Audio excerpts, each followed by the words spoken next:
Hello बच्चों, मैं हूँ जैनेंद्र, आपका ऑनलाइन टीचर। पिछले वीडियो में मैंने प्रतिशतता के बारे में जानकारी दिया था, जिसमें प्रतिशत को भिन्न में बदलना, भिन्न को प्रतिशत में बदलना, प्रतिशत को दशमलव में बदलना, दशमलव को प्रतिशत में बदलना इत्यादि चीज़ें सिखाया था। और आज आप पढ़ेंगे दैनिक जीवन में प्रतिशतता का क्या अनुप्रयोग है, यानी क्या उपयोग होता है, कैसे इसका उपयोग करते हैं। तो कुछ बिंदु इसमें हम नोट कर लीजिए जिसके बारे में आपको जानना है। तो प्रतिशतता का जो पहला अनुप्रयोग मैं बताने जा रहा हूँ वो है प्रतिशतता का उपयोग संख्या ज्ञात करने में। संख्या ज्ञात करने में अर्थात कहा जाए कि किसी विद्यालय में 700 विद्यार्थी हैं। क्या है? एक विद्यालय में, चूंकि इसे एग्जाम्पल से समझना ज़्यादा सरल होता है, 700 विद्यार्थी हैं और 35% लड़कियां हैं।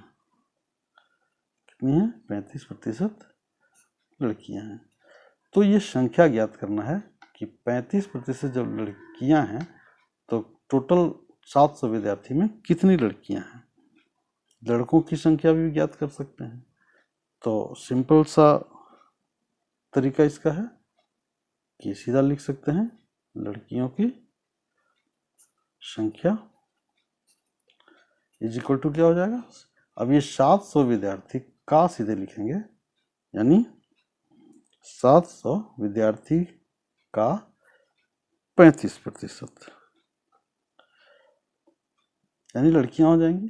तो इसको सरल करेंगे तो सिंपल निकल जाएगा, 700 गुने 35/100 करेंगे, 100 से 100 कट जाएगा और 7 से गुना करेंगे, 7 बचे 35, 3 हो जाएगा, 7 21 और 3 24, अर्थात 245 लड़कियां हो जाएंगी। अब लड़के जब निकालना होगा तो लड़कों की संख्या कितनी हो जाएगी। लड़कों की संख्या सीधा इसको 700 में से घटा दीजिए, 700 में 245 घटा देंगे तो कितने बचेंगे, घटाइए, 10 में से 5 गया 5, ये हो गया 9, 4 गया 5 और 6 तो गया 4, यानी 455 लड़के हो जाएंगे। और दूसरी तरीका भी है, यदि 100 में 35% लड़कियां हैं तो 65 लड़के होंगे। तो इस तरह से सीधा गुणा करके भी निकाल सकते हैं। जैसे लड़कों का संख्या कितना हो जाएगा, लड़कों की संख्या ऐसे निकाल सकते हैं, यानी 700 का 65%, 35 लड़कियां हैं तो 65 लड़के होंगे। तो 65% को 0 0 कर दीजिए और 7 से गुना कीजिए, 7 × 35 और 7 × 42 और 3 45, यानी 455 हो जाएगा। ठीक है, तो इस तरह से निकाल सकते हैं संख्याएं। अब दूसरी जो अनुप्रयोग इसको आप सीख सकते हैं वो है संपूर्ण राशि ज्ञात करना। किसी भी जब प्रतिशत दिया हो और कितना प्रतिशत दिया हो तो संपूर्ण राशि ज्ञात कर सकते हैं। संपूर्ण राशि ज्ञात करना, और इसको भी समझने के लिए एक एग्जांपल ले लीजिए। तो कहा जाए कि यदि किसी राशि का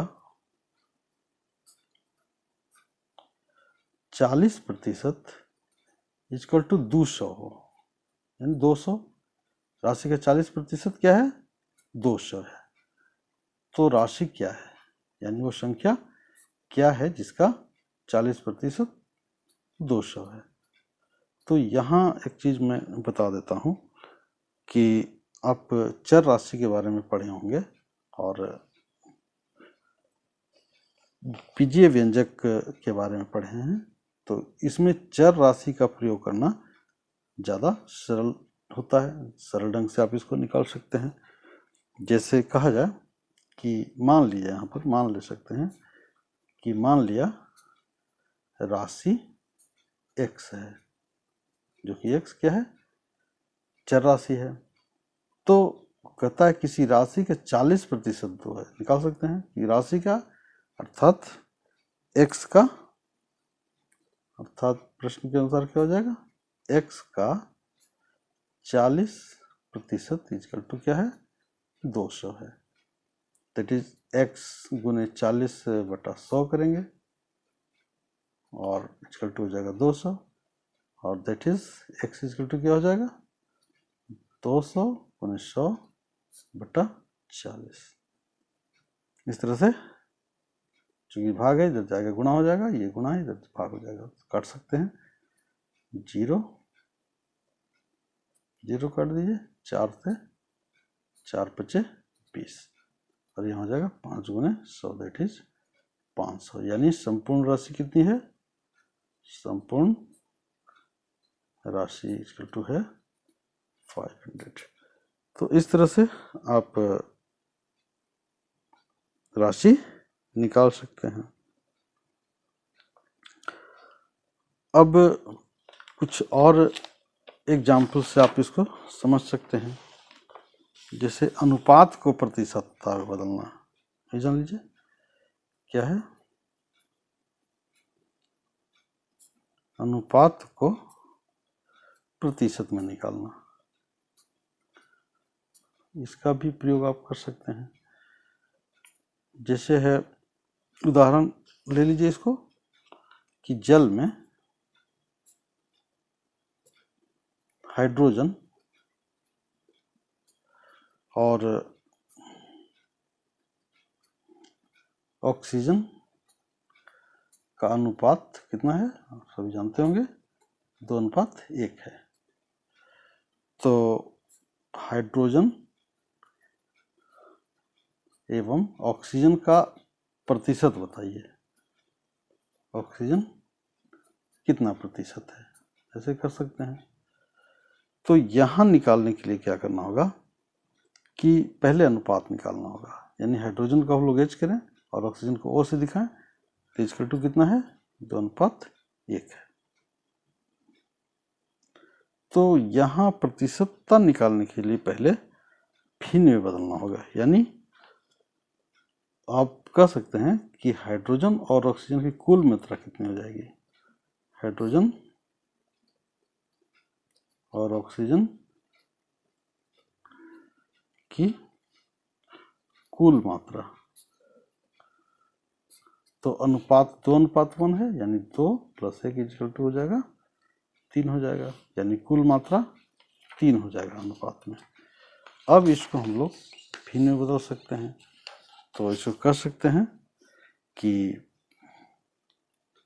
जल में हाइड्रोजन की मात्रा कितनी हो जाएगी,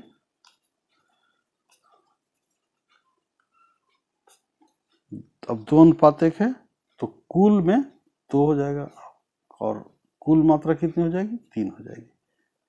अब इसको प्रतिशत में बदलना आसान हो जाएगा। ये भिन्न हो गया, भिन्न को प्रतिशत में बदलना आप सीख चुके हैं। क्या करना होगा, 100 से गुना भाग, और इस 100 को छोड़ देंगे और बाकी इतना को क्रिया करेंगे, दैट इज 200/3/100, दैट इज कितना हो जाएगा, 3 × 6 = 18, 3 × 6 = 18, 66.2/3/100, दैट इज 66.2/3%। उसी तरह से ऑक्सीजन, जल में ऑक्सीजन का प्रतिशत निकालना हो तो जल में ऑक्सीजन की मात्रा कितनी हो जाएगी, दैट इज 1/3 है। अब इसको बदल लेंगे तो 100/100 करेंगे, दैट इज 100/3/100, दैट इज कितना होगा, 33.1/3% हो जाएगा। तो इस तरह से आप निकाल सकते हैं प्रतिशत को, अनुपात को प्रतिशत में बदल सकते हैं।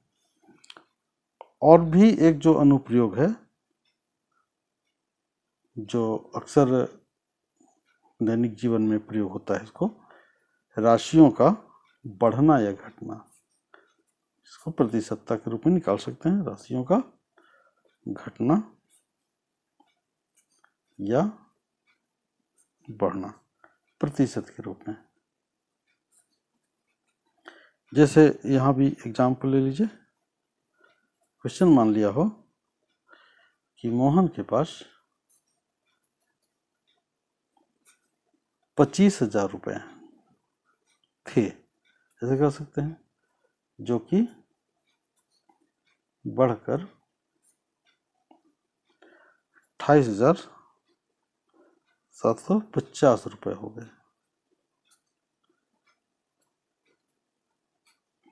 तो मोहन की धन राशि में कितने प्रतिशत की वृद्धि हुई? यहाँ वृद्धि हो रही है, वृद्धि हुई। तो पहले सिंपल ढंग से हम लोग वृद्धि निकालेंगे, कि पता है मोहन के पास कितनी राशि थी, 25,000। तो वृद्धि पहले सीधा निकालेंगे। वृद्धि इक्वल टू क्या हो जाएगा, 28,750 में से घटा देंगे 25,000, कितना हो जाएगा, 0 0 5 बचेगा, और फिर 7 बचेगा, 28 3 बचेगा, 37,50 रुपया बचेगा। अब सीधा यहाँ प्रतिशत वृद्धि निकालेंगे, प्रतिशत वृद्धि। तो प्रतिशत वृद्धि निकालने के लिए एक सिंपल सा फॉर्मूला आप यूज कर सकते हैं कि वृद्धि बटा जो है ये प्रारंभिक राशि से हम डिवाइड करेंगे। प्रारंभिक राशि और 100 से गुना कर देंगे तो प्रतिशत में निकल जाएगा। प्रतिशत यानी भिन्न हो गया, और इसको 100/100 भी लिख सकते हैं, लेकिन सीधा ये प्रतिशत में करेंगे तो वृद्धि कितनी हो जाएगी, 37,50 बटा प्रारंभिक राशि कितनी है, 25,000। तो इस तरह से 1900 करेंगे, दैट इज सरल करेंगे इसको, 0 से 0, 0 से 0, 0 से 0, 25 से 5 से करें, 55 25, 5 से 5 7 35, 55 25, और फिर 15 5 75, दैट इज 15%। तो इस तरह से वृद्धि निकाल सकते हैं। उसी तरह से घटना भी निकाल सकते हैं। एकदम छोटा सा उदाहरण ले लीजिए, जैसे 500 रुपए की राशि घटकर 400 हो गई, तो कितनी प्रतिशत घटी, यानी घट गई। तो सिंपल उधर से लिखेंगे। अब यहाँ कमी कर सकते हैं, यानी धनराशि में कमी कितना हो जाएगा, तो 500 थी और यहाँ 400 हो गई, अर्थात 100 रुपये की कमी हुई।